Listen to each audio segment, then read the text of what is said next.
নমস্কার দর্শক বন্ধু, আমি আপনাদের সবার পরিচিত মুখ, আপনাদের প্রদীপদা। আজকের ডেটেও আমি বাবা হতে পারলাম না, আপনাদের প্রদীপদাই থেকে গেলাম এবং আজীবন আপনাদের প্রদীপদা থেকেই যেন চলতে পারি, যেন বডিগার্ড নিয়ে আমাকে চেম্বারে যেতে না হয়।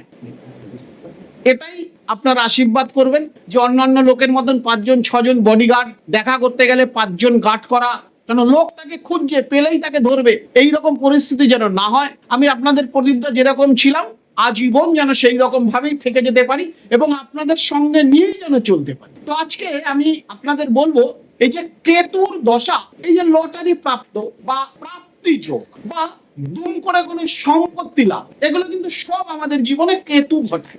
অর্থাৎ দুম করে যে ঘটনা, সেটা আমাদের জীবনে কেতু ঘটায়। কেতুর আশীর্বাদে আমরা এই দুম করে এই জিনিসগুলো পেতে পারি।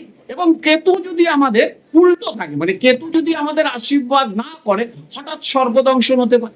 অর্থাৎ দুম করে কোনো দুর্ঘটনাও কিন্তু কেতুর জন্যই হয়। তাই আপনার জন্মছকে এট প্রেজেন্ট আপনার কেতুর দশা বা কেতুর অন্তর্দশা চলছে। আপনি জন্মছকে দেখলেন যে কেতু আপনার জন্মছকে খারাপ ফল দিতে চলেছে। অর্থাৎ কেতুকে আপনার জীবনে পজিটিভিটি আনতে হবে। আপনার অনেক গুপ্ত শত্রুতা হয়ে গেছে, কেউ বলছে ক্যাটসাই করুন, ক্যাটসাইয়ের অনেক দাম। তাই আপনি ছোট্ট একটি টোটকার দ্বারা কেতুর আশীর্বাদকে আপনি নিজের পরে আনতে চাইছেন বা কেতুর আশীর্বাদ আপনি পেতে চাইছেন। ছোট্ট একটি টোটকা, বাড়িতে একটি লক্ষ্মী এবং একটি গণেশের ছবি রাখুন।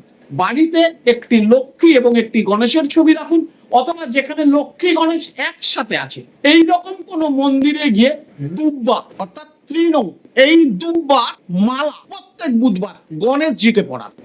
প্রত্যেক বুধবার গণেশজিকে পড়ান এবং মা লক্ষ্মীকে শ্রীং মন্ত্রে একটি করে জবা ফুল দিয়ে আসুন। দেখুন আপনার জীবনটা পজিটিভ হয় কিনা দর্শক বন্ধু। না ক্যাটসাই পড়তে লাগবে, না কিছু করতে লাগবে, ছোট্ট একটি কাজ। প্রত্যেক বুধবার গণেশজিকে একটি দুব্বার মেলা চড়াবেন এবং মা লক্ষ্মীকে একটি লাল ফুল শ্রীং মন্ত্রে আমন্ত্রিত করে মা লক্ষ্মীর পায়ে দিন।